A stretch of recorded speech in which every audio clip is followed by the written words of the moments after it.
Right, so I've cleaned up the gear shift rod here, and it's moving quite freely. Doesn't seem to be any movement from side to side on this one. This one's still loose, but it's got a little bit of movement, so probably replace that.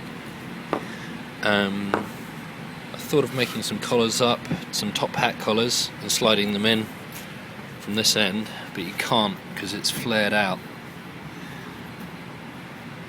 So you're going to have to use the original bits. If you open these up,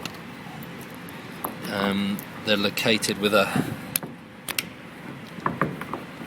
hole at the bottom here. Then they slide in and out of the tube. The locating lug in there.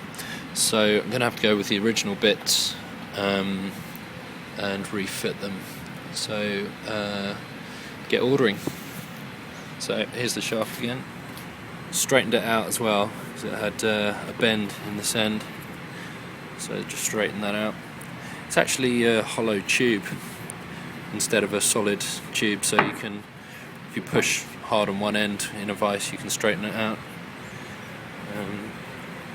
And then you've got your two pivots there. Gear shift linkage is all back together. Got a new end. This is all freed up here. New boot and new guides. The little metal ring goes in here to keep it pushed outwards. And then there's another one down here. So going to grease it up and put it back in.